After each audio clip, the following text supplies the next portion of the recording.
All right, everyone, it's time to talk about El Salvador, specifically 200,000 people from Salvador that are in this country under a temporary status. That is, they're basically a form of refugee.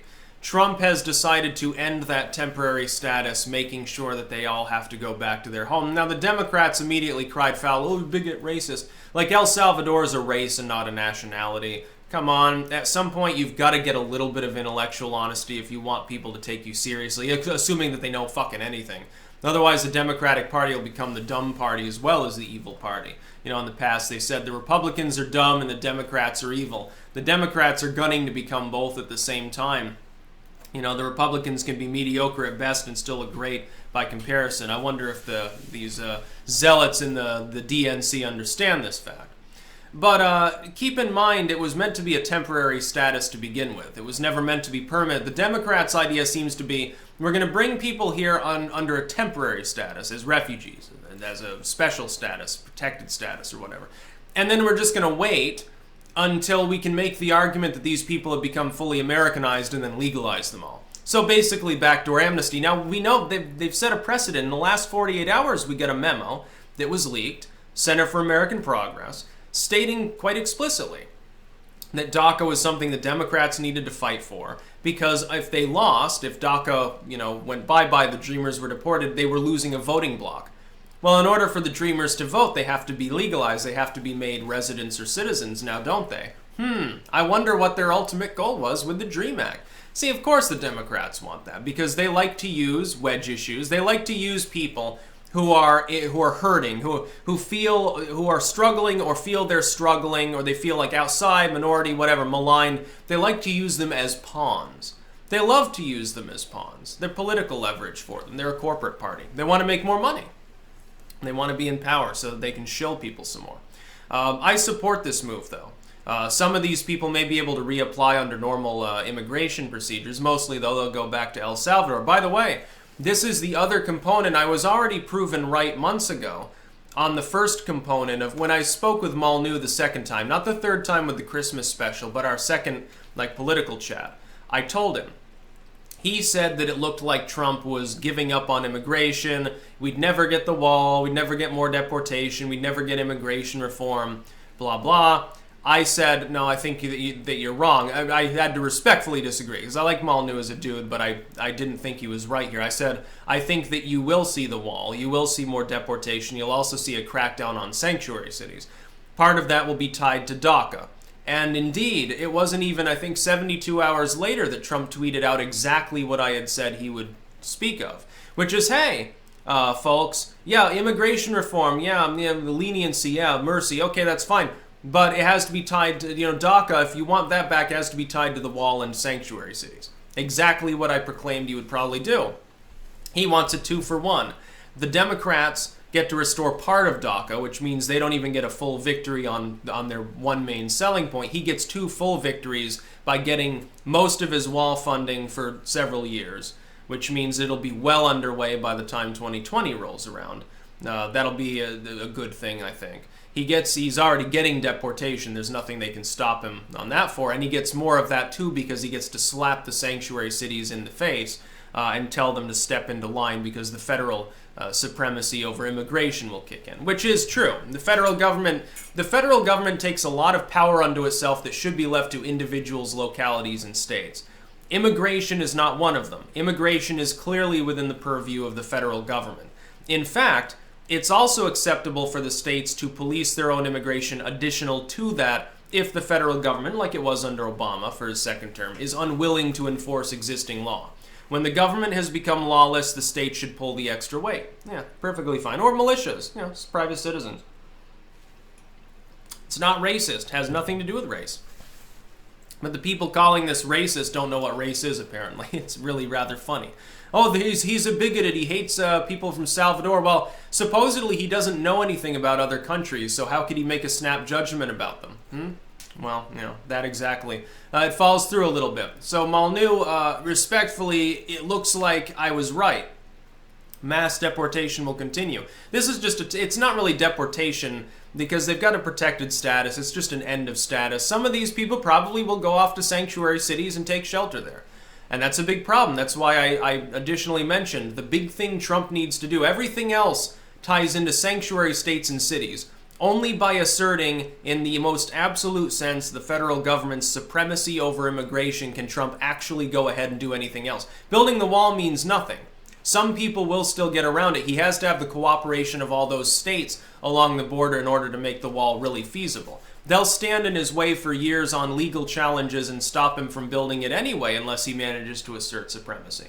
So the Supreme Court, which now is conservative, it's basically 5-4, it's center-right, and will probably get more right-wing when Ginsburg kicks off in the next year or two, I expect. When that happens, then they will go forward with their case. They will use the Supreme Court against the sanctuary cities and states. The court will take up the case. It will decide to do so.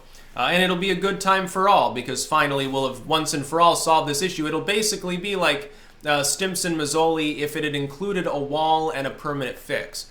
Instead of just being, well, we're going to get some mild temporary reform that's easily undone in here in exchange for a bunch of people being legalized. Trump will say, hey, you can have a small portion of legalization. Everything else, it's all my victories. And he's going to fucking rake them in. And his fans are going to love that, by the way. By the way, look to Trump to make some sort of peripheral argument with regards to Mexico will pay for the wall. Right now, one of the big selling points of the left, and he's rope-a-doped them into saying this, by the way, is Mexico's not going to pay for the wall. So you've just gotten them to admit that the wall will be built.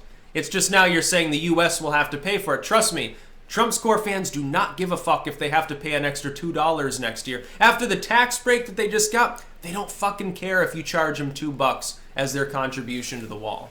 Not going to care. Or what would it be? I think it would be around $50 per person. So, maybe $150 per taxpayer. Well, that pales in comparison to the savings they just got. You won't even see it. It'll just be a little less savings for people.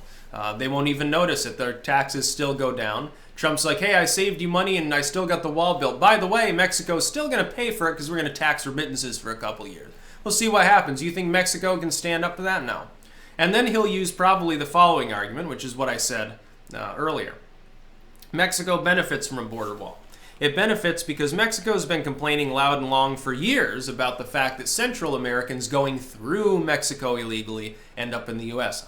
They cross the Mexican border illegally. Some of them, by the way, stay in Mexico. They wouldn't be, if they intend to come here, they're not going to come by death train through Mexico anymore. They might try to sail around the wall, I guess. It'd be quite a journey. They'll try to sail to like Cuba or Haiti or something, and then to Florida maybe. That would be, honestly enough, for a lot of people, the quickest route. Most of them would die in the Caribbean. It'd be a little bit like maybe the Mediterranean if the Mediterranean weren't policed by the EU naval forces. That will gladly take people to a European port because, it's a little bit too far to take them back to Tunisia or Libya or something. By the way, these are actually Syrians coming from Algeria's coast or across Morocco. Trust me, they're Syrians. They got to stay here. They're refugees. Europe and the U.S. are in different boats when it comes to these issues. I was talking to Tara McCarthy, and I said fundamentally, refugees that are ending up in the EU states will end up staying in the EU states. Refugees coming here in smaller now numbers than before by far will not be staying in the United States. They will be temporarily here. You can look to Trump if he wins the second term, which I still expect is likely. It's not certain, but it's likely because the Democrats still don't have a platform or a leader, and they're gonna have to fix those two main problems before you mount a campaign. It's getting closer to the midterms every day, and they still don't have these things. It's going to be a bloodbath for the Democrats if they continue. Again, wait until after tax time. But all of Trump's core fans that primarily cared about either the wall or immigration in general, take heed. I was right. He is going to deport more people. He's continuing to fight for wall funding. He has to get around components within Congress, but he's holding DACA over their heads. He might even hold taxation over their heads.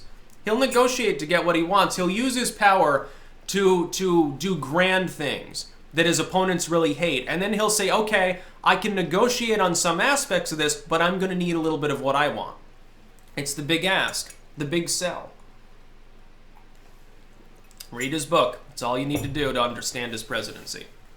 A lot of people haven't bothered. They won't even read a snippet of it. It's all about negotiations. It's all about projection in many. It's Shakespearean. It's quite literally, you could sum up Trump and say he's a Shakespearean character, a method actor. That's all you have to understand. Trump, the method actor, knows how to get what he wants. He doesn't expect to get all of what he wants, but he's going to get more than anyone who's supposedly his opponent gets. And he's not going to see these people as opponents. He sees them as simply people within politics to be manipulated for his own political gain. That's all he sees them as. I think he does care about the United States. You may not believe that, but you've got to understand, 10 years ago, Trump's platform would be considered centrist. It wouldn't have been cast off as racist. It wouldn't have been seen as bigoted. It wouldn't have been seen as fringe, fanatic, rabidly right-wing, because he's not. He's a business Democrat. It would have been considered a centrist platform. It would have been considered almost boring. Other than Trump's behavior, like insulting people or talking about his hand size, other than stuff like that, Trump is actually a rather boring politician. Does anybody realize this? The things that he's proposing. Take sound bites of him talking and put it over like maybe Obama as a senator or George W. in his first term or even second term Clinton speaking. You wouldn't be able to tell the difference. Most of what he's saying was echoed by past presidents not that long ago. The 90s are not ancient history. The 2000s certainly not. People act like anything before the Obama era is like ancient history now. It wasn't that long ago, dude. Okay, I understand. I'm not getting nostalgic on you and denying, we're aging. Time marches along. We're not talking, though, about like, oh, yeah, back in the FDR era, this was what was considered normal.